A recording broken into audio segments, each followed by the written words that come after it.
선생님들 되게 좋으셨죠? 네.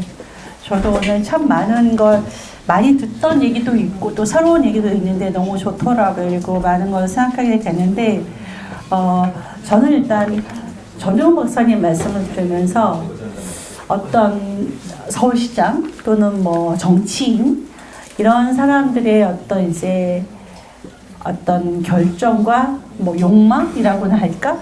그런 것들이 얼마나 크나큰 어떤 역사에 우리 나라의 크나큰 어떤 그런 어떤 피해라고나 할까요? 그런 거는 익히 우리가 개헌 때도 많이 봐오긴 했지만 그런 생각을 하게 되었고, 근데 참 저는 개인적으로 아쉽게도 지금조차도 지금 서울시 아까 이제 김원 박사님이 그레이트 한강 모습도 보여줬지만 역시 한강에 대한 그런 거대한 욕망이 계속되고 있다는 걸 생각하면서 어떻게 해야 되나 그런 생각을 했는데요.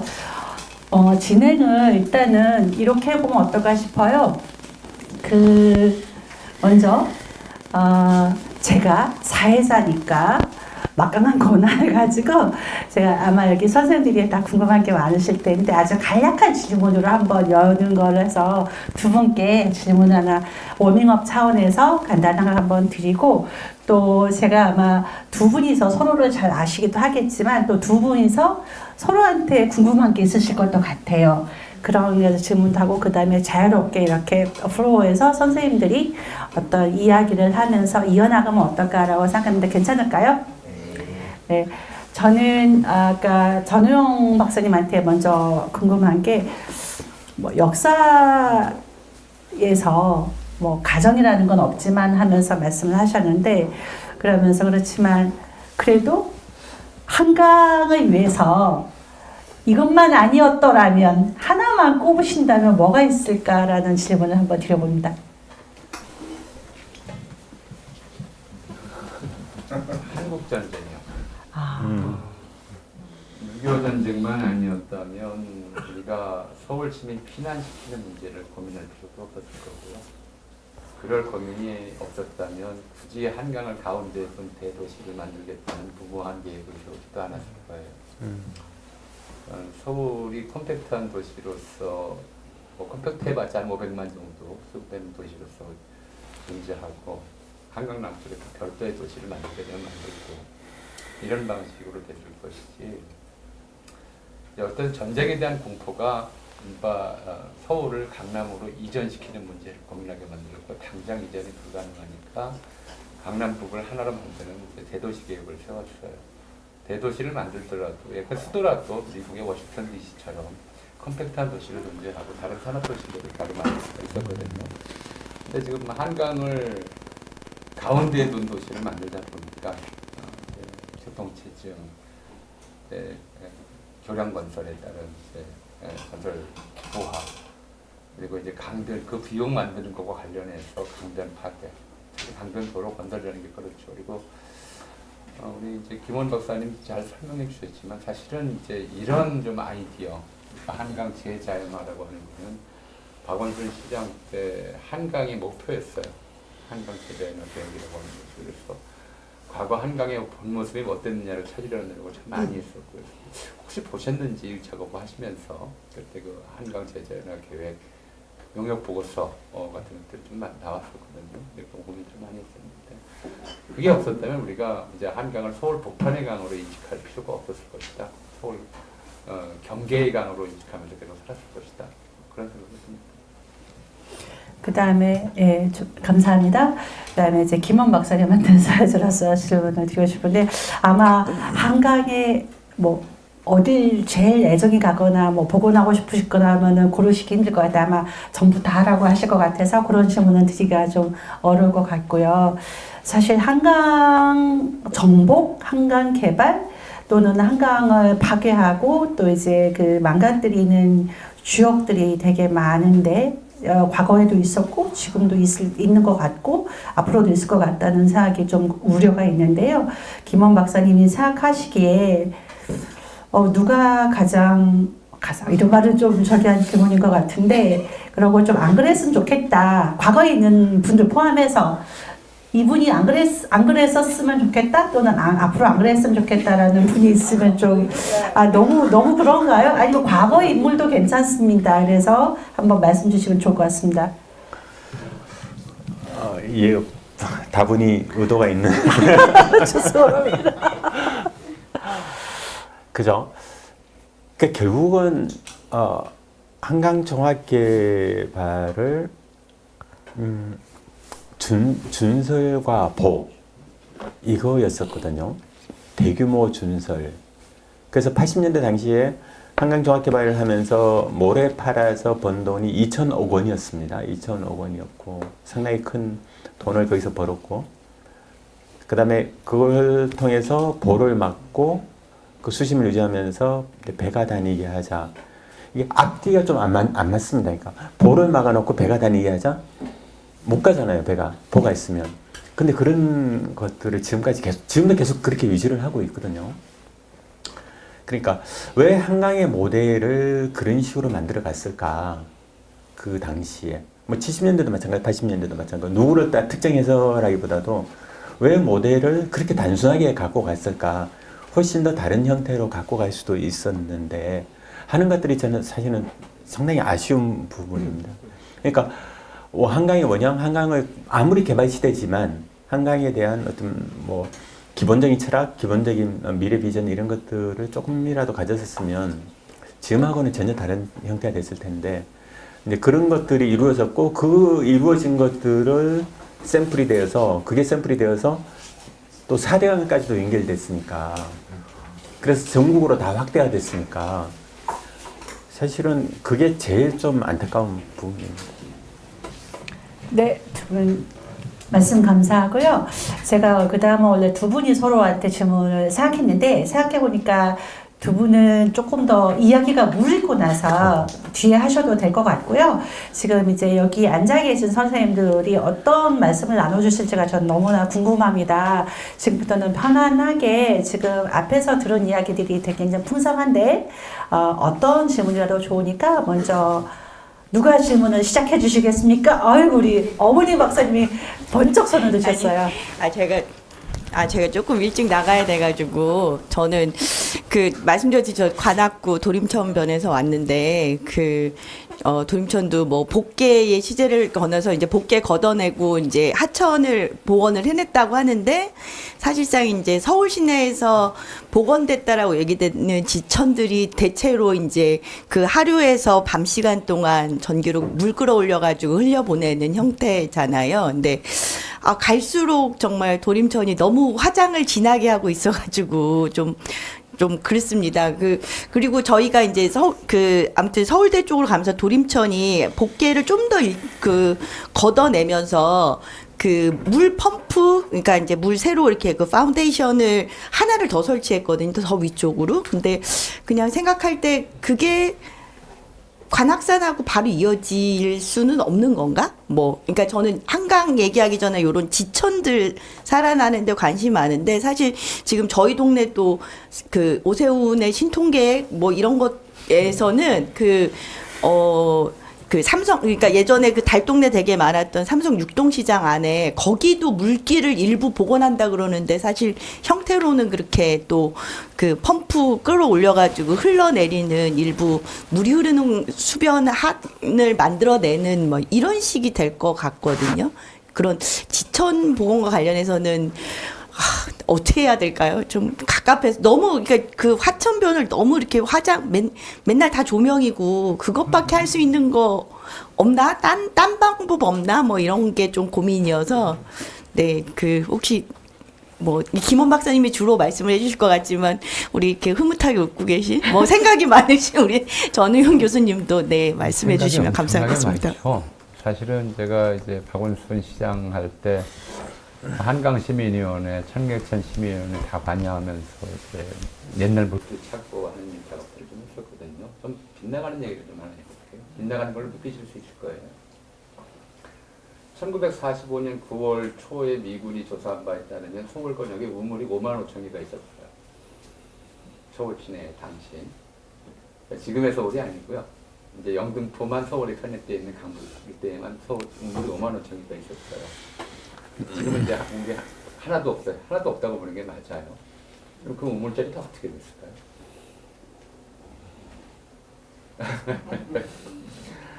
아, 1970년대까지도 그렇게 싸우는 사람 참 많았어요. 그 공용 우물이었거든요. 공용 우물이었는데 그 우물자리를 차지해요. 자기 담장 안으로 그냥 담을 늘려 쌓아요.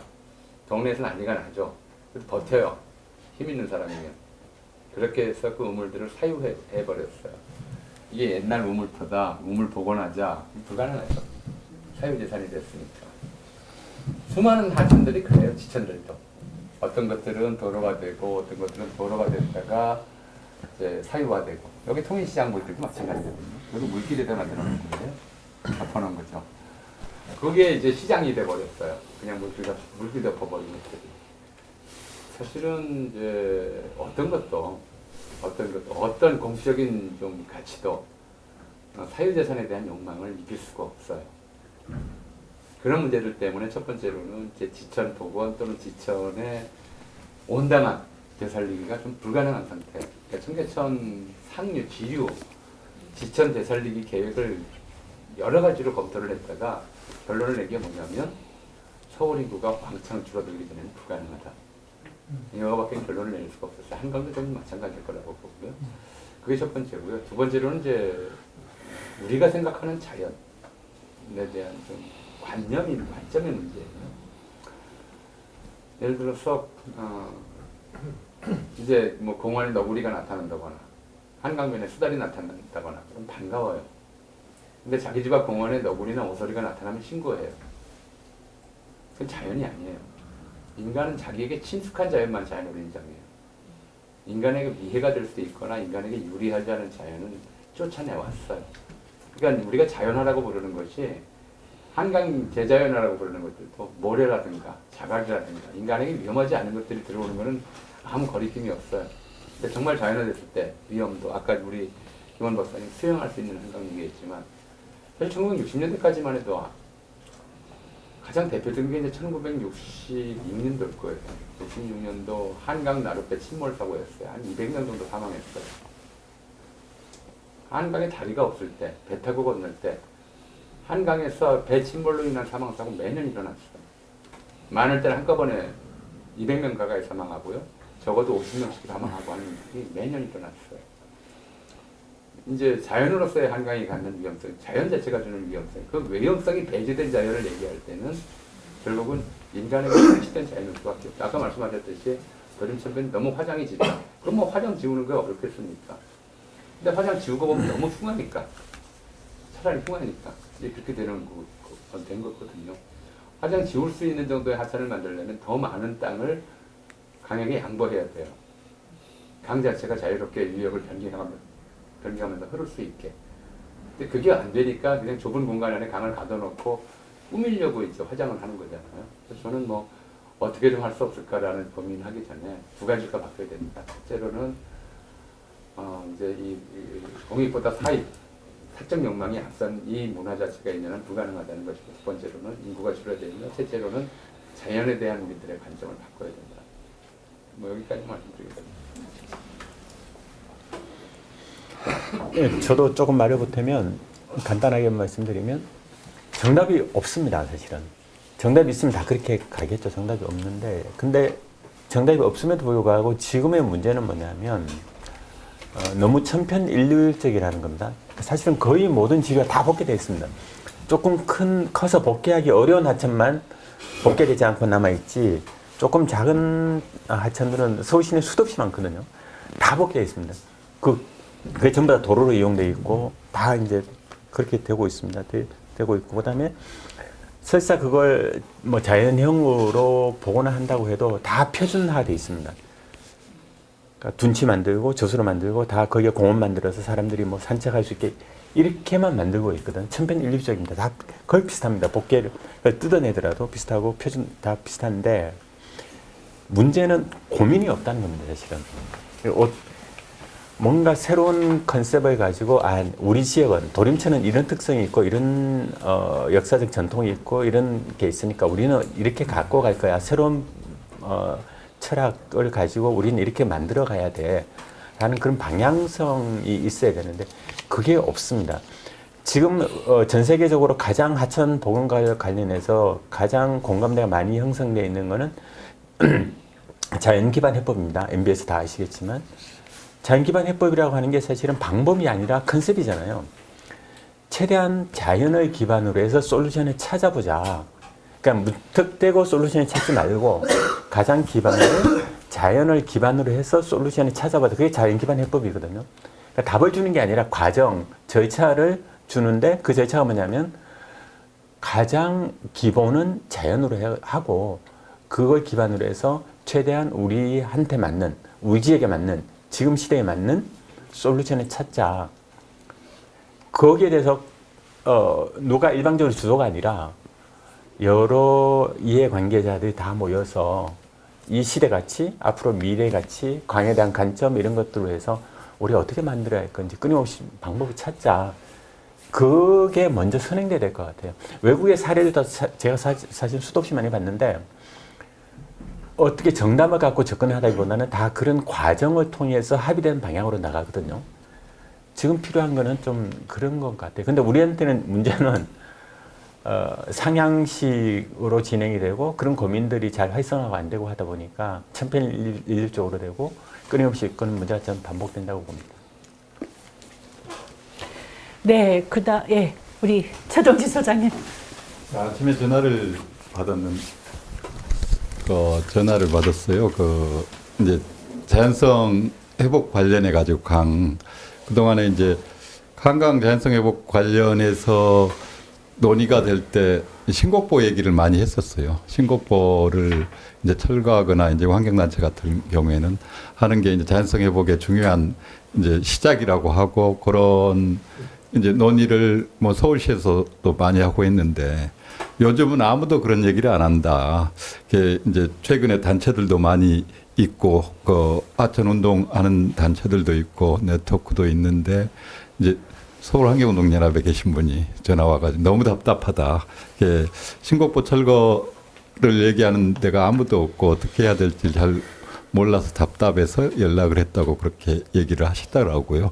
그래서 뭐 지금 정부 차원에서는 이제 4대강 보호 문제, 보철거나 개방 문제를 얘기하고 있는데 이제 한강 관련해서는 제일 아래쪽에 이제 자연성을 해보고 하거나 복원을 한다고 했을 때 신곡보가 주요 이슈가 될 텐데 이게 제대로 될 수 있을까? 아니면 또 거기에 그런 식으로 신곡보 철거를 전면적으로 내세우면서 이제 운동하는 게 적절한 건가? 아니면 그렇다면 어떤 방식으로 해야 되는가?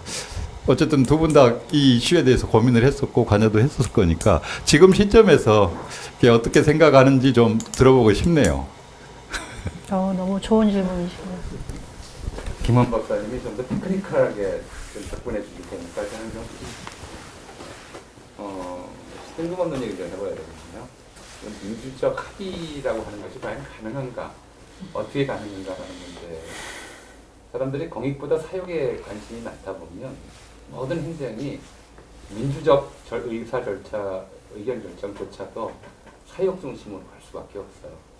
예를 들어보죠. 한때 이제 마포구 의뢰를 좀 받은 적이 있어요. 양화대교가 왜 양화진이고 양화대교냐. 한강변뿐만 아니라 서울 가로변에 조선시대의 옛 그림들 보면 서울의 대표 수종은 버드나무였어요. 청계천 주변에 전부 버드나무 심었었고요. 광화문에도 버드나무 양쪽에다 심었었어요. 한강변도 버드나무가 대표 수종이었어요. 그 양화진 이름 자체가 이제 버들꽃 나르니까 이름 참 예쁘잖아요. 그래서 고주변만이라도 버드나무를 좀 식재해 보자고 마포구에다가 건의를 했었어요. 버드나무를 심었다가 도로 베버렸어요. 이유가 뭐냐면 봄바람에 버드나무에서 꽃가루가 날려서 알러지 때문에 안 되겠다. 이제 그런 거죠. 뭐 알러지 때문에 고통받는 사람이 있고 별로 이제 신경 안 쓰는 사람도 있긴 한데, 근데 문제는 피해보는 사람들의 목소리가 과잉 반영되게 돼 있어요. 신곡 수중보도 마찬가지죠. 수중보를 철거하는 것이 공익성으로 한강을 제대로 살리기 위해서는 저는 옳다고 생각해요. 그뿐만 아니라 4대강 보 전부 철거하는 것이 강을 살리기 위해서는 반드시 필요하다고 생각을 해요. 그런데 그 몇 년 사이에 거기에 기득권들이 들러붙었어요. 이미 이제 권리가 돼버린 거죠. 한강시민공원에 테니스 코트 하나만 옮기려고 해도 못 옮겨요. 그거 쓰는 사람이 한 대여섯 명이서 1년 내내 독점하고 쓰면서도 못 옮겨요. 거의. 저 낙산 꼭대기에 배드민턴장 하나 있었거든요. 그거 이용객이 10명인가 될까 말까였어요. 낙산 살리기 하면서 그거 없앤다고 했더니 난리가 났었어요. 지금 우리의 이제 지자체 내 커뮤니티 또는 지자체 내 의사결정 과정이 그래요. 가장 거기에 이른바 자기 이권이 결부된 사람들이 가장 적극적이고 목소리 큰 민원인이 돼요. 그런 사람들의 민원이 있으면 공무원들은 말 안 하고 가만히 있는 사람들 말을 들어줄 필요가 없어요. 그들이 아무리 공익적 합의를 이루고 있다 하더라도 거기에 사익이 결부된 사람들 소수가 아주 강력한 민원인이 돼서 민원을 제기하면 그건 못해요. 이게 문제거든요. 사실은 이제 이런 민주적 합의와 토론에 입각해서 어떤 문제들에 대해서 공익적 해결 방법을 찾는다 하더라도 이게 잘 안 되는 거죠. 그래서 저는 이제 결국 그밖에 없다고 생각을 해요. 공익의 목소리가 커져야 된다. 사람들이 공익적 문제에 대해서는 내가 아니라도 누가 하겠지. 발언을 안 해요. 좀 뭐 없어져요. 그러니까 이게 중요하고 올바른 일이지만 시나 행정 당국에서는 그걸 받아줄 이유가 없어요. 물지 않아도 왜 그걸 해줘요? 근데 거기에 사익이 결부된 사람들은 목숨 걸고 하거든요. 목소리가 과대평가되고 민원이 강해지는 거죠. 그러니까 환경운동연합에서 무슨 민원인처럼 강력하게 이렇게 문제를 제기하지 않으면 이게 안 돼요. 안 되고 결국 예를 들어서 이제 신곡수준권을 철거하면은 거기 이미 이제 농지가 돼 있는 지역에 염분이 들어가서 염수가 들어와서 농사 못 짓게 된다. 아니면 뭐 4대강 보를 철거하면 그 보호 주변에 이미 만들어져 놓은 뭐 자전거 도로와 관련된 카페라든가 이런 것들이 영업에 방해된다. 이런 거에 대해서 얘기하는 사람들의 목소리가 과잉될 수밖에 없는 거죠. 무슨 상황이 그래서 저는 일단 좀 민주적 의사결정 과정 자체가 갖는 뭐랄까요 좀 한계가 일부 있고 또 그걸 해결하기 위한 방법은 하나밖에 없다. 공익을 대표하는 사람들의 목소리가 계속 높아져야 된다. 그게 아니면 결코 사익과 결합된 이 민원 또는 요구들을 꺾을 수가 없다. 그런 생각이 들더라고요. 네. 예, 이 신곡보 참 제가 신곡보 때문에 공격을 많이 받고 사실은 그랬었는데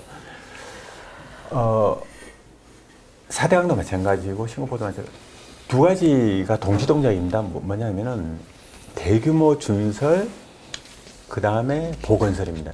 이 두 개가 동시동작이거든요. 보로 왜 만들었냐면 대규모 준설을 하고 나니까 하천 수위가 떨어져요. 떨어지니까 그 하천 수위가 전체 떨어지면 주변의 전체 도시 전체의 지하수 문제도 연결되고 하천의 수위가 떨어진다는 게 결코 단순한 문제가 아니거든요. 그렇다 보니까 그게 문제가 되니까 그걸 보완하기 위해서 신국수정부를 만들어놨고 잠시수정부도 마찬가지고요. 4대강도 사실 대부분 그런 시스템으로 되어 있습니다. 그래서 제가 주장하는 건 뭐냐면은 이 두 개가 동시동작인데 하나만 해결을 하면 또 하나의 이상한 형태가 될 수 있는 부분들이 있습니다. 사실은 기술적으로. 저는 두 개 다를 동시에 해결했으면 좋겠다는 겁니다. 그러니까 한강도 대규모 준설했던 것들을 어떻게 보완할 거냐. 그와 동시에 신곡보도 어떻게 철거를 해서 어떤 그림을 가지고 우리 신곡수정부를 철거할 거냐. 한강 신곡수정부 상류의 전체 하천을 어떻게 만들 건지에 대한 그림을 갖고 저는 접근했으면 좋을 것 같거든요. 그러니까 이것만 해결하려고 하다 보니까 이거에 너무 매몰돼서 한강 전체를 보지 못하는 그런 부분이 저는 있는 것 같아요. 그래서 한강 신곡수정보 문제가 어떤 하나의 포인트의 문제가 아니라 강이라는 구간의 문제니까 구간의 문제 전체로 접근해서 우리가 이런 그림을 갖고 가자, 이런 것을 갖고 가기 위해서는 신곡수정을 철거해야 되고, 그 다음에 아까 계단식으로 되어 있는 한강의 둔치나 이런 부분 다 좀 더 해결하고 해서 자연스럽게 문제없이 해결하자. 문제없이 해결할 수 있는 방법은 이거다. 이게 우리의 그림이다. 그러면 피해가 발생할 수 있는 부분도 이렇게 해결하고 이렇게 하자 하는 저는 그 그림을 좀 먼저 그리면 좋지 않을까 하는 생각을 사실 저는 계속 갖고 있거든요. 그러니까 그 그림 없이 신곡수정보만으로 접근하다 보니까 끊임없이 계속 있는 논란의 이제 여지에 좀 말리는 그런 부분이 있는 것 같아요. 당연히 저도 신곡수정보 없고 잠시수정보마저도 사실은 없고 그 구간에서 전체의 단절성이 해소되는 것들이 당연히 돼야 되고 빨리 그것도 돼야 된다고 생각을 하는데 그러기 위해서는 그럼 어떻게 해야 되지? 하는 측면에서 그 다음에 스텝을 잘 못 나가는 우리 사회는 잘 못 만들어내는 것 같거든요. 우리 사회가 아니라고 보기보다는요. 그러니까 그런 고민을 좀 했었어요. 그러니까 우리 저 김원 박사님 이 금모래가 반짝이는 한강변 원래 모습 말씀하셨습니다. 사실 금모래만 있었던 건 아니에요.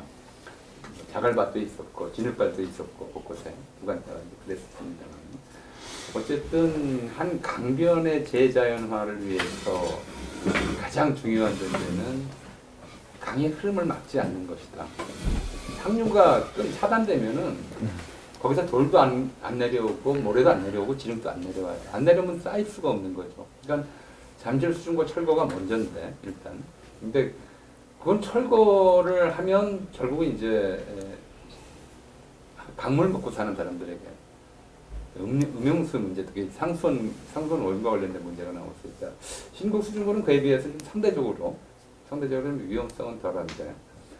근데 문제는 이제 신곡 수중고 설치 이후에 서울의 하수관로들이 한강으로 흘러드는 하수관로들이 대시됨으로써 한강의 수위 변화가 하수 처리와 관련해서 어떤 문제를 나갈 것인가 이런 얘기들. 아까 다 종합적으로 보자는 게 이제 그 말씀이라고 저는 이해를 했어요. 그런 문제들이 다 걸려 있어요. 간단한 문제가 아니긴 한데. 근데 이제 일단 헐고 나면 거기에 추가로 비용이 얼마 들 거냐 이걸 따지는 거죠. 정적인 문제는. 그걸 우리가 감당할 수 있느냐 이걸 또 따지는 문제이기도 하고요. 이런 좀 다양한 문제들에 대해서 쟁점이 사실은 공론화하지 않았어요. 신곡 수중고를 해체했을 경우의 장점, 놔뒀을 경우의 장점, 뭐 이런 것들에 대해서 우리가 시민들에게 이제 생각할 정보가 안 들어가 있어요 전혀.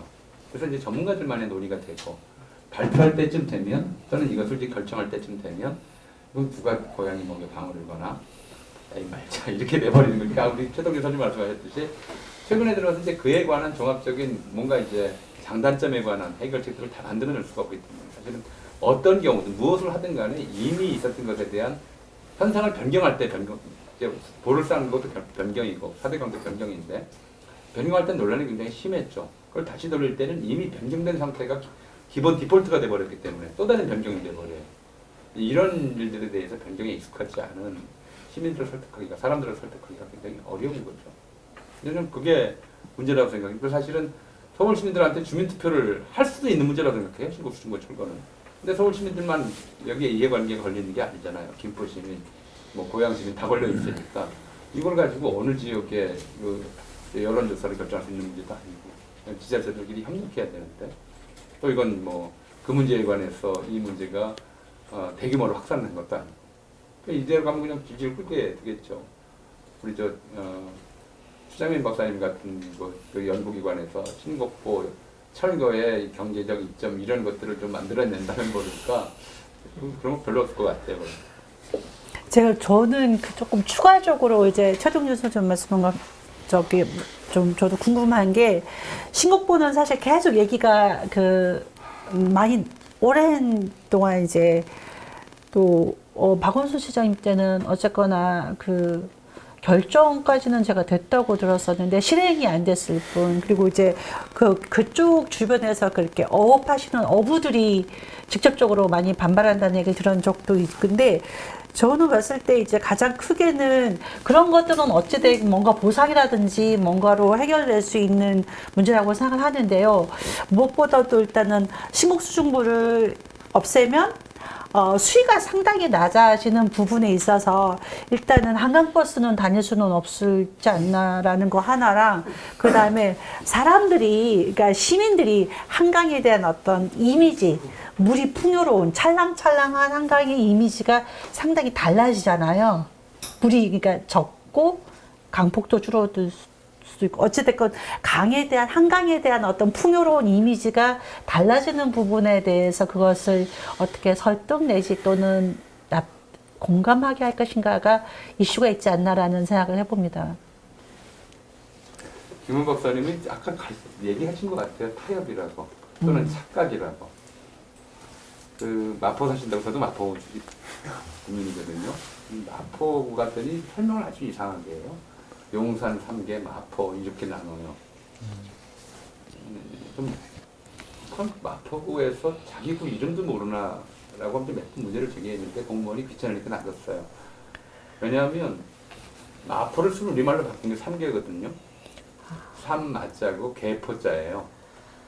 개라고 부르는 게 이제 물가 땅가, 물가가 이렇게 있고 또 거기가 마포라는 지명이 붙은 이유는 거기 흙은 모래도 아니고 자갈도 아니고 삼배 덮어놓은 것 같은 진흙으로 덮여 있었기 때문에 삼계라고 불렀던 그런 지역들이죠.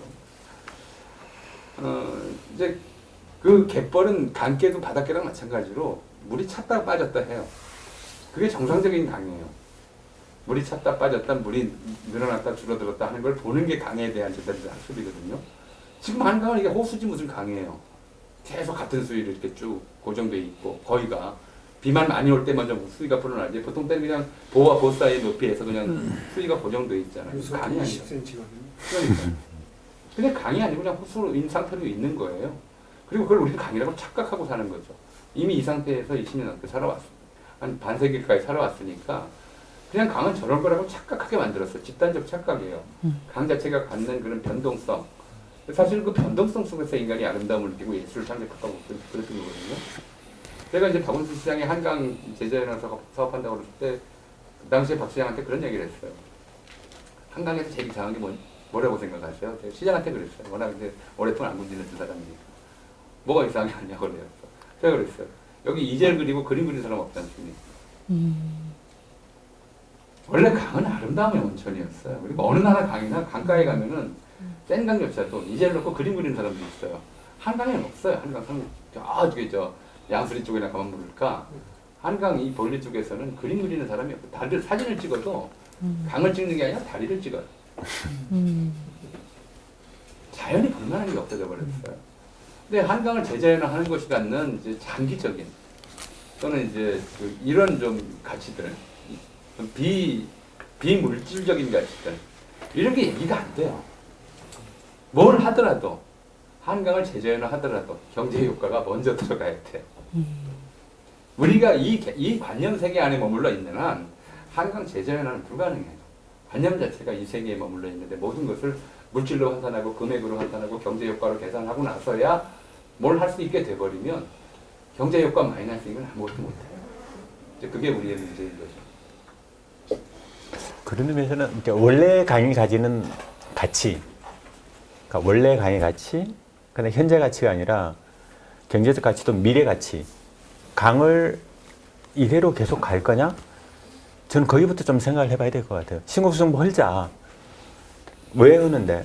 원래 강에 좀 더 가깝게 가기 위해서, 자연의 강에 가기 위해서, 복원의 시대니까 시대 가치에 맞추기 위해서 그런 가치들을 경제적 가치 플러스 그런 시대 가치들을 어떻게 엮어내서 그 한강을 원래 모습대로 어떻게 만들어갈 거냐 하는 거에 대해서는 끊임없이 얘기를 해야 되는데 우리는 그런 얘기조차도 잘 없는 그런 상황이니까 그냥 현재에 만족하고 있는 거예요. 신고수 뭐 문제 없잖아.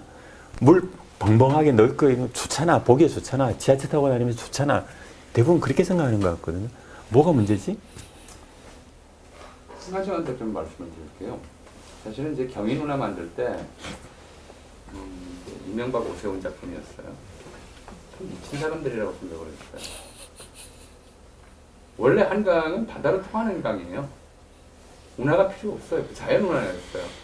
강화도에서 바로 이제 배가 들어왔고 조선시대 세국선이 다 다니던 강이었단 말이에요. 저 충주 원주에서부터 용산까지 배가 들어오고 저 삼남 지방의 세국선이 강화도 앞으로 거쳐가지고 앞까지 들어오고 그러던 강이었단 말이에요. 근데 멀쩡한 강을 수전선으로 막아놓고 출지망으로 막아놓고 그 옆에다가 운하를 파는 거예요. 배도 못 다니는 운하를 만들어 놔가지고 뭔가 좀 코미디나 연출하는 그런 꼴이 돼버렸어요. 자전거 도로, 전동시설이 돼버렸죠. 근데 우리가 그걸 못 막았어요. 우리 시민사회가 미친 짓을 할 걸 못 막았어요. 지금 무슨 경제적 효용이 있어요? 아무것도 없어요. 그런데 그걸 하긴 놔둬버렸어요. 근데 진짜 지금 우리가 중요한 게 한강을 재자연하고 되살릴 수 있으려면 사실은 한강론이 아무리 해봐도 저는 소용없다고 생각해요. 사람들이 제가 한국전쟁 때문에 한강에 결정적인 변화가 왔다고 말씀을 드렸던 거가 똑같은 이유로 통일이든 남북관계의 안정화든 평화체제의 정착이든 남북간 교류시대를 열든 이런 문제들이 이게 열려야 한강 하구가 새롭게 보일 거예요.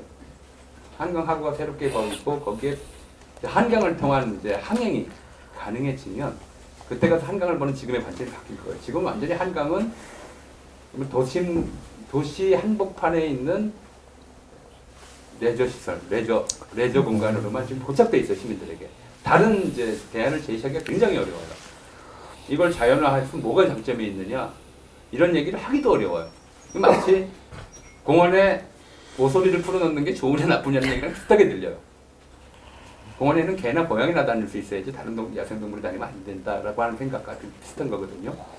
그렇기 때문에 이걸 바꾸려면 궁극적으로 이제 남북관계에 대한 우리의 그동안 이제 이 한강 하구가 철조망으로 막혀 있는 이 상황 자체를 바꿔야 돼요.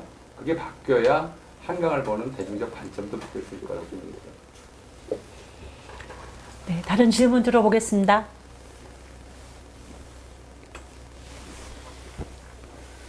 네, 네. 저는 전공이 바다거든요. 그래서 마이크가 옵니다. 전우영 박사님 말씀하시는 게 구구절절히 저는 이제 왜냐면 한강이 어쨌든 쭉 흘러나가면 강화도하고 김포 거기에서는 군사 분계선이기 때문에 아무도 못 들어가거든요. 유엔군만 들어갈 수 있기 때문에 그래서 이제 사실상 열려 있는 강이지만 갈 수 없는 그래서 아마 경인운하 아이디어가 나왔다고 보여지고요. 근데 저는 계속 제가 하천 전공자가 아니기 때문에 하구 입장, 그러니까 자연하구 입장에서만 계속 신곡수중보도 바라봤는데 일단은 이제 하나 궁금한 거는 제가 김원 박사님께 한번 질문 드렸던 것 같은데 아까 이제 물의 풍부함 그런 걸 얘기하셨어요. 근데 인천 앞바다의 조차가 평균 7m예요. 최대 조차가 9m 수직으로. 그러면 밀물이 들어오게 되면은 바닷물이 한강을 거슬러서 올라와요. 그럼 신곡수중보를 밀물 때 이 물이 넘어온다. 그렇게 저는 한 번도 못 봤어요.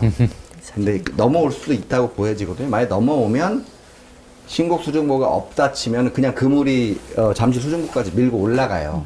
그럼 아까 그 전효영 박사님 말씀하셨던 강변에 물이 왔다 갔다 하는 그러면서 거기에 자연스럽게 퇴적물들이 쌓이는 게 이제 조성이 되죠. 그러면 아까 말씀하신 계단으로 이렇게 돼 있는 부분들을 조금 자연적으로 이렇게 해놓으면 거기에 아까 봤던 그 정도의 모래밭은 아니지만 우리가 그 장항습지 같은 그런 형태가 그대로 올라올 수도 있겠죠.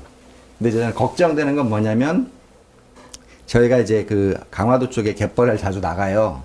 그러면은 이제 주의할 것 중에 하나가 지뢰거든요. 근데 이게 밀물로 올라오게 되면은 그 임진강 병에 뭐 있는 지뢰들이 또 올라올 수도 있어요. 지금 신곡수중보가 그걸 막고 있다고 봐요. 근데 이제 그런 문제도 대비를 해야 되고. 그래서 저는 물의 풍부한 점에 대한 거는 제가 생각하는 과학적 지식으로는 그거는 말이 안 된다라고 보고 있어요. 가만히 호수로서는 있겠지만 신곡수중보가 없어도 밀물 썰물이 계속 왔다 갔다 하면 물이 올라갔다 내려갔다 하는 것 뿐이지 그거를 물이 없는 옛날에 아까 김원 박사님 보여주셨던 그런 정말 쫄쫄 흘러가는 한강으로 되지는 않을 거라고 보여지는데 하여튼 이제 그런 관점이 있는데 하여튼 이제 제 질문은 아까 그 신곡수중보하고 또 하나가 아까 그 계단식으로 돼 있는 이제 그런 부분들을 좀 그 자연적으로 지금은 그 시멘트로 다 발라버렸는데 그런 곳으로 우선적으로 그렇게 바꾸는 것도 가능하지 않을까 싶거든요. 신곡수중보를 놔두더라도 그런 거에 할 만한 곳이 혹시 있는지 네, 그게 좀 궁금합니다. 예, 조석 변화요. 신곡수중보가 있어도 지금 상당히 많이 올라옵니다. 신곡수중보 용도를 상당히 많이 합니다. 평산시에도 상당히 많은 양의 물이 상류에서 하류로 내려갔다가 조석이 올라가면 주차가 클 때는 바닷물이 거꾸로 많이 올라옵니다. 상당히 많이 올라와서 그게 어디까지 가냐면은 한강대교까지도 오고요. 한강대교 넘어서 잠수교 넘어서 거의 조차 클 때는 신곡수중보 아래쪽까지도 수위 변화가 있습니다. 서해 바다의 조차에 의해서 그 조차가 그렇게 발생합니다. 그래서 말씀하신 대로 신곡수중보가 없으면 어떤 현상이 발생하냐면은 지금은 높아질 땐 높아지지만 보가 있어서 낮아지지 못하는 거거든요. 신곡수중보 없으면 높아지는 건 높아진 대로 있다가 낮아지는 게 더 낮아집니다. 그래서 이 진폭이 훨씬 더 커집니다. 그러니까 올라갔다가 못 내려오던 것이 보가 없으면 내려왔다가 올라가고 이 진폭이 서해 조위 변화처럼 비슷한 형태로 한강에서도 계속 나타납니다. 근데 지금은 보가 있어서 더 이상 낮아지지 못하는 그런 형태라서 훨씬 더 다이나믹한 흐름이 만들어집니다. 신국수정보가 없으면. 그런 부분이고, 그다음에 계단식 하천 단면을 완만하게 만들 수 있는 건 사실 수도 없이 많습니다. 우리가 지금 둔치라고 얘기하는 그 부분의 폭이 상당히 넓습니다. 넓게 돼 있습니다. 둔치 넓게 돼서 수백 메타 되는 곳은 상당히 많아서 거기에 둔치에 뭐 공원이나 여러 자전거 도로나 뭐 수도 없이 많지만 그 공간들을 줄여서 완만한 경사로 충분히 만들 수 있습니다. 만들면 거기 있는 그 저수호환으로 되어 있는 콘크리트 블락 또 시트 파일 이런 게 수도 없이 많이 박혀 있거든요. 물론 이제 서울시에서 그런 뜯어내는 작업들 좀 지금까지 하긴 했는데 그런 거 뜯어내고 직벽을 완만한 경사로 조성을 하면 자연스럽게 지금 둔치에 콘크리트 블록을 걷어내면 그 안에 뭐가 있냐면 다 모래거든요. 그 안에 모래 많습니다. 상당히 많습니다. 그걸 걷어내고 그 모래를 완만하게 만들어 갖고 물이 물가에 잔잔한 수면이 형성될 수 있도록 할 수 있거든요. 근데 지금까지 그걸 별로 그런 시도조차도 별로 안 하는 겁니다. 그러니까 컨셉을 어떻게 잡아가느냐, 방향을 어떻게 잡아가느냐, 지향점을 어떻게 하느냐에 따라 전혀 다른데 그런 원래대로의 회복, 복원 차원에서 뭔가를 할 거냐 아니면 계속 공원을 만들고 계속 조경시설을 만들고 하는 그런 차원으로 가서 뭐 조명을 예쁘게 만들고 할 거냐 그런 차원에서 좀 많이 달라지는 것 같아요. 제가 아까 말씀드린 대로 어떤 가능성의 문제가 아니라 그런 의지만 가지면 할 수 있는 데가 상당히 많이 있습니다. 근데 아까 약간 그 신곡 수중보를 없애고 자연스러운 흐름을 만들면 지금 현재는 유속이 느릴 때는 초당 20cm거든요. 유속이 빨라지면 이 책에도 언급됐는데 오히려 유람선이 다닐 수 있도록 더 좋아진다는 그런 견해도 있을 수 있거든요. 왜냐하면 이제 유속이 빨라져가지고 강의 중심부는 더 깊어지는 거거든요. 그다음에 이제 그 강의 양안에는 그 모래가 쌓이고 그 유속이 빨라진 보통 유속이 초당 5m, 10m 이렇게 빨라지는 거잖아요. 강이 되면은 지금은 20cm니까 호수랑 마찬가지인데 그래서 옛날에도 다 배가 충주까지 다녔잖아요. 그런 걸로 봤을 때는 오히려 한강의 중심 수심은 더 높아진다. 깊어진다 저는 그렇게 생각돼요. 저도 그 책에서 본 것 같은데 아까 오히려 수심이 낮아져 가지고 한강 버스가 못 다니게 될 거다 했는데 그 반대가 될 것 같은 생각이 드는데 그게 제가 맞는지 모르겠습니다. 제 기억에서는. 예, 맞습니다. 제가 책에도 있고 아까도 잠깐 말씀드렸지만 예전에는 예를 들어 지금 하폭이 1km인데 1km 중에 70% 내지 80%가 모래였고요. 나머지 20-30%가 물이었습니다. 같은 유량이라면 수면폭이 좁아지면 수심이 깊어질 수밖에 없습니다. 총량이 있으니까. 그렇게 되거든요. 그렇게 옛날이 수심이 더 깊었다는 얘기입니다. 폭이 모래가 많을 때가 수심이 더 깊어서 배가 오히려 더 다닐 수 있는 거고 지금 이게 넓게 놓으니까 같은 양의 물일 때는 수심이 작아질 수밖에 없는 거거든요. 사실은 아주 단순하게 봤을 때. 물론 지점이 많이 다르긴 하겠지만. 유속이 낮으니까 이렇게 느려지니까는 운이도 쌓이고 그러면서, 예, 예. 그러면서 준설의 피로도 생기는 거고 자연스럽게 준설이 된 거잖아요. 중앙. 보통 이 강은 유속이 빠르면 V자의 강을 이루잖아요. 유빙이 흐르면 U자가 되지만 어떤 그런 부분들이 좀 그래도 이 신곡보를 없애면 오히려 배가 다닐 수 있다. 이런 얘기를 하는 그것도 하나의 이 제자 하나의 이점이다 이렇게 얘기할 수 있을 것 같아요. 그 배가 어디까지 갔냐가 문제죠. 큰 배, 작은 배. 아니, 그러니까 이제 경인 문화를 이용해서 어떻게 중국과 예전에 정몽준 씨가 서울시에 나오면서 그랬어요. 여의도를 무역항으로 만들겠다고. 그 사람 좀 도른 사람 아닌가 싶었어요. 무역선이 어떻게 그 경인루를 타고 들어와요? 근데 실제로 해방 직후에는 1945년부터 한국전쟁 시점까지 홍콩이나 상해에 섰던 배가 한강 마포까지 들어왔어요. 그 한강이 그 정도 배를 용납할 정도가 됐었고요. 그다음에 임진강 교화 요 부분에 일제강점기 이미 해방 직후에 이미 백화점이 있어요. 그만큼 이제 이 한강을 이용한 수산교통이 굉장히 활발했었거든요. 근데 한국전쟁 때문에 이게 막힌 다음에는 이 교통로로서의 한강에 대한 관념 자체가 사라져버린 거죠. 한강에 배달인다고 하는 것이 기껏 유람선만 생각하는 거거든요. 어쨌든 뭐 결국은 이제 한강을 바꾸려면 이제 말씀이 좀 반복됩니다만, 그러니까 우리가 남북 관계를 해결해야 된다. 남북 관계를 그러니까 한강만 가지고는 절대로 이제 우리가 어떤 답을 찾을 수가 없다. 사람들의 한강을 보는 관점과 한강의 가능성을 다른 각도에서 볼 수 있는 기회를 열어주기 전에는 그게 안 된다는 거고요. 한 가지만 좀 더 우리 아까 제가 좀 시간이 없어서 김원 박사님에 대해서 제 질문을 좀 하라고 말씀을 드렸습니다. 사실은 저는 이제 한강의 기적이라고 하는 얘기를 이제 다른 데서 무슨 얘기를 할 때는 좀 그런 표현을 바꿨어요. 한강 약탈의 기적이라고. 이게 어떤 거냐면 아까 이제 김원 박사님 70년대부터 80년대 사이에 지금의 한강의 모습이 만들어졌다고 했는데 이걸 만드는 게 이제 기본적으로 이제 같은 방식이었어요. 하나는 강에서 모래를 파내는 거고요. 하나는 강변에 연탄재를 파묻는 거였어요. 그러니까 서울에서 1년에 버려지는 연탄재가 1년로 쌓으면은 연간 달까지 6번 왕복할 정도 분량이 버려져요. 한번 생각해 보세요. 1년에 가구당 몇 장씩 연탄을 썼는지. 한겨울에 그 연탄재가 다 지금 거기 묻혀 있어요. 한강변에. 한강변에 묻혀 있는데, 그러니까 모래는 파내고 이제 연탄재를 묻는 건데 이게 택지 조성이었거든요. 말이 어마어마한 돈이 공유수면 매립 허가를 얻은 집단에게 들어갔어요. 근데 아직 그 부분에 대해서는 우리가 영화조차 만들었어요. 그래서 저는 이제 김원 박사님 써놓으신 거에 건데 준설과 매립과 그리고 그래서 이제 강의 모습을 자체를 말씀하시는 것들이 갖는 이제 공학적, 토목공학적 또는 이제 생태적 의미들이 굉장히 중요하긴 한데 그렇게 만든 주범은 결국은 돈이었어요.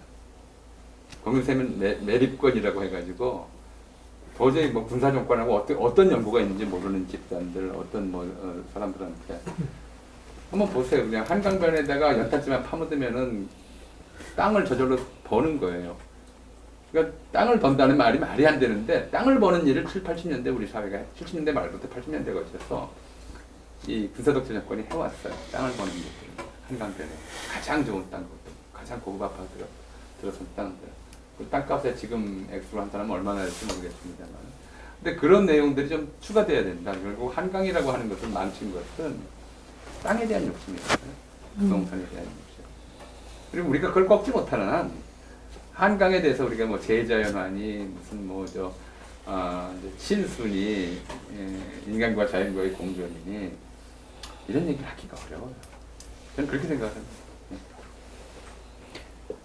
네, 말씀이 어찌 보면 질문을 겸하게 되는 것 같습니다. 예, 맞습니다. 제 책에서도 정리하면서 그것들을 상당히 많이 이제 넣어놨는데 약탈, 그러니까 돈, 그러니까 구이지구, 지금 강변 터미널 있는 곳 그런 데가 가장 이제 마지막으로 연탄재가 대규모로 매립된 데, 그 잠실 이런 데가 연탄재로 대규모 매립돼서 강변역이 2호선 강변역이 만들어지고 몇 년 동안 그 강변역이 여기에 지하철이 정차를 못했습니다. 불안해서 집안이 안정될 때까지 상당 기간 동안 지났습니다. 왜냐하면 거기 워낙 급하게 그런 연탄재 같은 것들을 묻으면서 공사를 했으니까 그런 것들을 못하고 그 업자들이 그래서 돈을 많이 벌었다고 나와 있습니다. 사실은 상당히 많이. 우리가 아는 큰 건설사들, 현대, 대림, 삼부토건 뭐 이런 데 다 그런 걸 해서 7, 80년대에 어마어마하게 이제 돈을 벌었고. 그러니까 우리가 건설에서 돈 번 것만 얘기를 해요. 그렇죠. 그러니까 그 돈이 어디 갔을 거냐. 그래서 그 돈이 어디로 갔을 거냐. 그게 더 사실 핵심이거든요. 그래서 잠실 개발을 하면서 당시 경제부총리가 이 5개 건설사들을 모아놓고 얘기를 합니다. 잠시 개발권 줄 테니까 정치 자금 다오. 이렇게 얘기하는 게 기록으로 나와 있습니다. 박정희 때. 근데 전두환 때 예, 더 많이 전두환 때도 그렇지 않았을 건가? 한강조각 개발하면서 그런 것들이 이제 계속 이어지는 7, 80년대 한강 개발의 역사. 그래서 약탈의 역사 이렇게 되는 거죠. 약탈의 기적이죠. 약탈 그러니까 땅을 만드는 기적이었어요. 한강변에 택지를 만드는 기적이었고 사실 그게 강의 권역을 약탈해서 독재자들의 주머니에 넣어주는 일이었죠. 부패 권력의 주머니에 넣어주는 일이었고. 근데 우리는 지금 아무도 몰라요, 사실은. 대다수가 한강이 저렇게 만들어지는 데에서 결국은 이제 이게 무슨 뭐 기술적 문제라든가 공학적 문제라든가 뿐만 아니라 결국은 강의 몫이었던 것을 사람의 것으로 돌리면서 그 중간에서 해먹은 자들의 이야기들이 다 빠져 있어요. 다 빠져 있으니까 우리가 이제 한강을 망친 주범으로 준설과 무슨 뭐 이제 매립 이런 얘기를 하지만 사실은 인격화해서 좀 얘기를 해야 돼요. 근데 제가 못하고 있고 아마 김은배 박사님도 하기 어려우실 거예요. 인격화해서 할 수가 있어야 되는데 그게 박정희가 해먹은 거냐, 전두환이 해먹은 거냐, 그 밑에 누가 해먹은 거냐, 그렇습니다. 이거는 인격화가 안 되다 보니까 여기에 대한 이제 공분이 형성되지 않는 거죠. 그 역사가 계속 이어져서 저는 4대강까지도 가지 않았을까. 똑같아요. 예, 그렇게 이명박이 생각되는 뭐 거죠. 예. 이거 이렇게 매립하고 이렇게 해서 택지 만들고 땅 만들고 거기서 이제 해먹고 나면은 또 어디다 바치고 이런 과정들을 워낙 잘하는 사람이니까 이 저 구의지구 담당했던 게 현대건설이거든요. 근데 거기서 그 청동기 시대 보습이 출토가 됐어요. 역사학계 내에서는. 근데 지금 없어요. 이명박이 부셔버리고 그냥 벌금 맞고 말았거든요. 그래요 지금 우리 사회가. 근데 그런 것들은 기억도 안 돼요.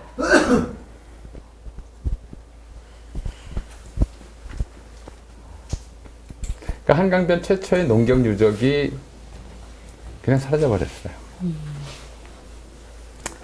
추가 질문. 예, 네, 예, 우리 네. 김교환 네. 기자님. 네. 끊어질 듯 이어지고 끊어질 듯 이어지고 두 분 말씀이 그래서 손을 몇 번 들었다 내렸다 했던 것 같습니다. 그 김원 박사님 말씀하신 것 중에 그 하상이 하천 바닥이 낮아져서 준설을 많이 해서 원래 상태에 가깝게 회복되기 좀 어렵다 이런 말씀하셨는데 지하수에도 영향을 주고요. 근데 그게 이제 준설된 것도 문제지만 그 이후에 우리가 계속해서 그 위에 잠실보도 있고요. 그 위에 팔당도 있고 사실 층층이 댐들이 있기 때문에 홍수 때는 그래도 조금 힘을 받겠지만 평소에는 이 물이 흐르는 힘이 굉장히 약할 것이고 그래서 결국은 단기적으로 보면 엄청난 양의 제가 볼 때는 모래를 갖다가 한강 구간에 붓지 않으면 그 지하 수위가 떨어지는 문제를 해결하기는 참 어려울 것 같은데요.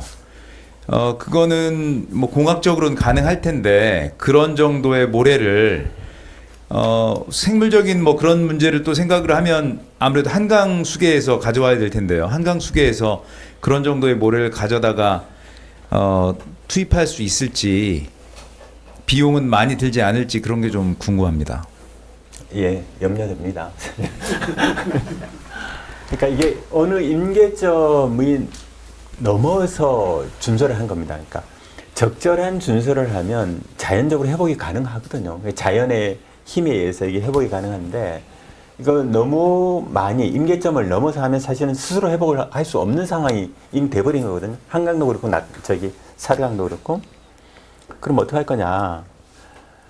쉽지는 않습니다. 쉽지는 않지만 그렇다고 방법이 없다고 생각하지는 않습니다. 그러니까 말씀하신 대로 한강 상류에 수도 없이 많은 댐이 있고 팔당댐도 있고 뭐 그래서 모래가 잘 내려오지는 않는 건 맞는데 모래는 사실 평상시에는 원래 안 내려옵니다.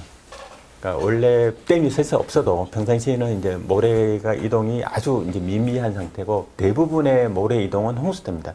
홍수 때이기 때문에 근데 나머지 어느 정도의 가능성이 있는 게 홍수 때는 대부분 댐에서 방류를 하니까 그 정도 방류했을 때는 같이 모래도 내려옵니다. 그래서 지금 뭐 저자도 같은 데나 이런 데 쌓이는 것들이 본류나 지류에서 내려오는 모래들이 더 쌓일 수 있는 가능성들은 개연성 여전히 충분히 살아있는 것도 있습니다. 100은 아니지만 6, 70은 살아있습니다. 그렇게 보면 되고요. 또 하나 한강종합개발을 하면서 준소를 해서 그 골대로 다 팔았지만 또 하나 넓은 둔치를 조성을 해놨습니다. 그 둔치를 높여놨습니다. 상당히 높이고 넓혀놨습니다. 그 안에 있는 게 사실은 다 모래, 한강에서 준설해낸 모래거든요. 그러면 그 부분을 잘 활용하는 것도 저는 방법이라고 생각합니다. 둔치 좀 낮추고요. 완경사로 만들고 하면 물리적으로 좀 더 예전의 원래 모습과 비슷한 형태로 만들어갈 수 있거든요. 두 개의 가능성이 저는 다 있다고 생각합니다. 그러니까 단면을 조정하는 가능성, 상류에서 내려오는, 물론 시간이 좀 걸리겠지만 홍수대 내려오는 모래로 인해서 자연적으로 이제 좀 보상될 수 있는 방안, 그런 것들도 다 가능하리라고 생각합니다. 외부에서 많은 양의 모래를 가져올 물론 외부에서 많은 양의 모래를 가져올 필요는 없을까요? 물론 갖고 오면 좋겠지만 그게 또 어마어마하게 이제 큰 일이 되는 거니까 그게 또 하나의 또 다른 부작용을 발생할 수 있으니까 시간 프레임을 어떻게 갖고 가서 어떻게 할 거냐 하는 그런 그림을 그린 차원에서는 그런 틀 안에서 좀 만들어갈 수가 있을 것 같습니다. 이제 하나는 서울 지하철이 워낙 세밀하게 다 뚫려 있기 때문에 지하 수위의 문제는 아니고 하수 배수의 문제는 있을 것 같아요. 한강 수위에 따라서 지하 수위는 이미 한강 밑바닥보다 낮은 곳으로 이제 내려갔잖아요. 소장님이 그건 이제 문제가 아닐 것 같고요. 두 번째는 만약에 이제 모래를 실은 그런 생각들을 해온 것 같긴 해요. 그러니까 이명박도 4대강 준설에서 그걸 모래를 이제 건설 자재로 팔겠다 뭐 이런 얘기를 했습니다. 거꾸로 보자면 지금 이제 임진강 항구 이쪽은 지금 이제 모래밭이 굉장히 넓어져 있잖아요. 뭐 남북 협력 사업으로 임진강 모래 퍼다가 이거 올려버리게 해도 관계는 없다고 저는 생각을 하거든요. 거꾸로 보자면 비용을 그게 제일 싸게 되는 방법일 거예요. 이쪽에서. 제일 좋은 방법은 사실은 이제 배를 통하게 하는 방법이죠. 가마 쪽을 배를 통하게 만들고 좀 시간을 좀 걸리더라도 지금 밤섬이 지금 뭐 반세기 만에 4배 커졌다고 그러잖아요.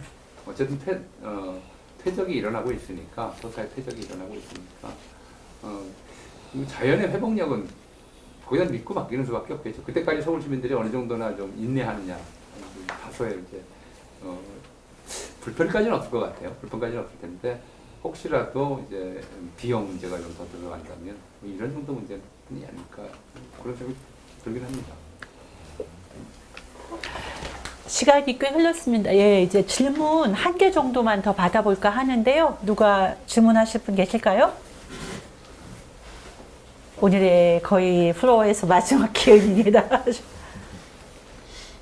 그러면은 말씀 나누신 것 같은데요. 그 마무리를 좀 해보면 좋을 것 같습니다. 오늘 이제 해화 포럼 서울과 한강을 보는 두 개의 눈 역사학자 강연구자의 만남에서 전우영 박사님과 이제 김원 박사님 참 많은 얘기를 해주셨는데요. 사실 우리가 과거, 현재를 제대로 알고 해야 이제 미래를 가늠해 볼 수가 있을 텐데, 또 김원 박사님은 책에서도 쓰고 있지만 사실 과거가 우리의 오래된 미래라는 말씀도 이제 헬레나 노르벨 호지 여사님의 책을 통해서 또 말씀을 하고 계시죠. 근데 두 분의 얘기를 들어보면 정말 어떤 이제 정치가 또는 이제 행정가의 어떤 이제 또는 그들을 둘러싼 많은 사람들의 일부 기득권층의 욕망, 어떤 그런 것 때문에 한강은 끝없이 약탈되고 수탈되고 파괴되고 있는데, 걱정되는 부분은 이것이 이 흐름이 한강은 하나의 거대한 어떤 대상과 공원으로만 봐서 약탈하는 흐름이 지금 현 서울의 한강은 더더욱 가속화되고 있고, 지금도 계속 그레이트 한강이라는 이름으로 너무나 많은 프로젝트들이 정신없이 돌아가고 있는데 이 어떤 광기에 이런 걸 어떻게 막을 수 있을 것인가, 과연 제동을 걸을 수 있을 것인가. 왜냐하면 나중에 회복이든 복원이든 그 방향으로 조금이라도 전환하려면 너무 많이 나가지 말아야지 조금이라도 좀 해야 될 텐데 지금 질주하고 있다라는 저는 느낌을 받습니다. 그래서 두 분이 우리가 이제 오늘 이 자리를 통해서 사실 서울 한강에 대해서 많이 관심을 가질 수 있는 계기도 됐고 생각해 성찰해 볼 수 있는 어떤 계기는 되었지만 과연 그러면 어떻게 하면 조금이라도 그 방향으로 바라보고 갈 것인가에 대해서 그 전영 박사님과 김원 박사님이 마지막으로 말씀을 좀 해주시면서 혹은 뭐 당부일 수도 있고요. 그렇게 하면서 마무리를 하면 어떨까 싶은데요. 부탁 좀 드리겠습니다. 제가 사실은 전영 박사님한테 그 질문을 하려고 그랬었어요. 어떻게 해야 돼요? 이게 뭔가 만들 때는 제가 보기에 너무 쉽게 만드는 것 같아요. 사대강도 그렇고 한강 종합개발도 그렇고 뭐 만들 때는 순식간에 후딱 해서 뭐 만드는 것 같은데 제가 이 책을 쓰면서도 그런 게 이걸 원래대로 돌려보자, 뭔가를 좀 앞으로 바람직한 미래 방향을 찾아가자, 이런 것들은 공감대 형성하는 것도 너무 힘들고 뭔가 실행되기도 너무 힘들고 과정도 너무 복잡다단하고 제가 어떤 면에서 참 답답해서 특히나 사대강 같은 경우에는 지금도 답답해. 제가 수십 년 동안 사대강 때문에 상당히 이제 열불을 많이 끓였는데 지금도 너무 답답하고 너무 안타까워서 아니 너무나 빤하고 너무나 명확한 건데 그 명확한 걸 돌리지 못하는 우리 사회는 과연 희망이 있을까? 예를 들어서 그런 것까지 생각이 돼서 좀 해결책을 좀 주십시오. 그런 게 있습니다. 사대강 학교 수자원 학교 부회장 하셨다고 그러셨죠? 아니요, 그 이후에 했습니다. 그 이후에 그러니까. 예. 그러니까 이명박 정권 끝날 때 사진이 하나 돌아다닌 적이 있어요. 수자원 학회 그 무슨 뭐 문영진 회의인데 책임 논의에 대한 대응 논리 개발이 필요하다라는 게 이제 회의 자료에 들어가 있더라고요. 경희 누나 공사가 시작됐을 때 경희 누나 반대했던 어떤 조경학자한테 제가 연락을 받았어요. 자기가 이 경희 누나 사업에 참여하게 돼서 경희 누나 주변의 역사 문화 자원 조사를 좀 맡아줄 수 없느냐 저한테 묻더라고요. 제가 안 한다고 그랬어요. 안 한다고 그래놓고 이제 왜 안 하느냐 그래서 좀 눈치를 줬죠. 당신 평소에 경희 누나 반대한다면서 돈 준다니까 그거 한다고 생각했거든요. 눈치를 주는 것 이상은 할 수가 없어요. 돈이 되는데. 돈 준다는데. 돈 받고 한다는데. 먹고 살겠다는데. 자기 지론이 반대라도 하겠다는데 어떡하겠어요. 4대강 참여한 그 수자원 관련 학자들 뭐 그 중에 좀 양심적으로 도저히 양심적으로 여기 참여 못하겠다는 사람도 있었겠죠.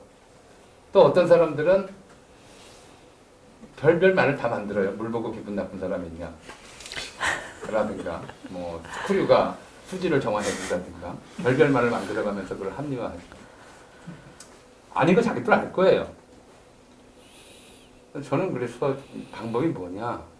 그래서 이제 오늘은 사실 이 역사의 시선이라는 책의 결론은 하나밖에 없어요. 우리가 착하게 살아야 될 이유를 찾아보자. 이거 하나밖에 없거든요. 난 그거라고 생각을 해요. 우리가 양심을 지키고 살 수 있는가. 우리가 이게 옳다고 생각하면 그러다고 생각하는 일에 협조하지 않을 수 있는가. 참 많은 일들이 그래요. 이제 결국은 뭐 제가 이제 강변도로 있어요.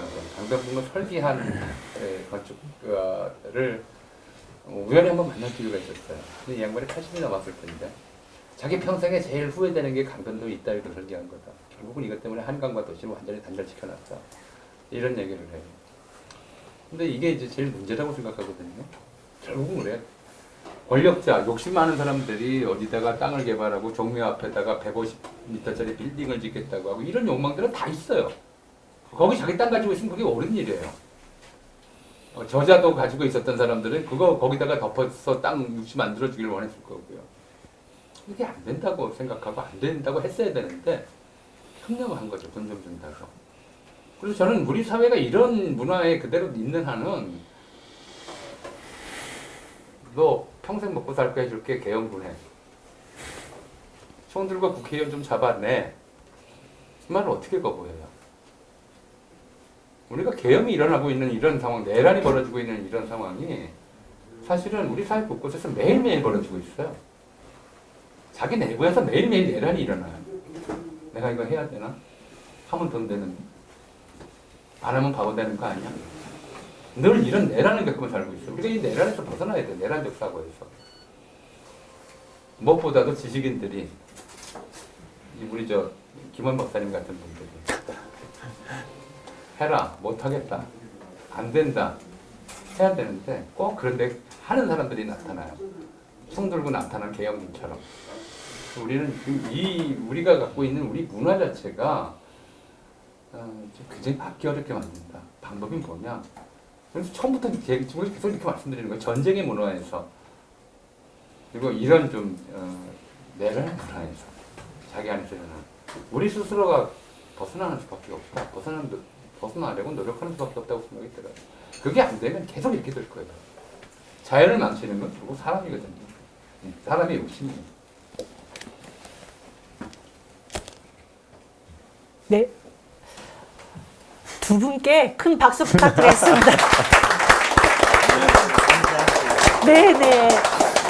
네, 이렇게 해서 오늘 해외 포럼 너무 저는 좋았습니다만은 좋으셨죠? 네. 긴 시간 동안 함께 자리를 지켜주셔서 정말 감사하고요. 또 오늘 이게 책들 사인 못 받으신 분들은 꼭 두 분을 또 만나는 자리를 마련할 때 꼭 다시 뵙길 바라고요. 공지가 있습니다. 오늘 뒤풀이가 아마 있는 것 같습니다.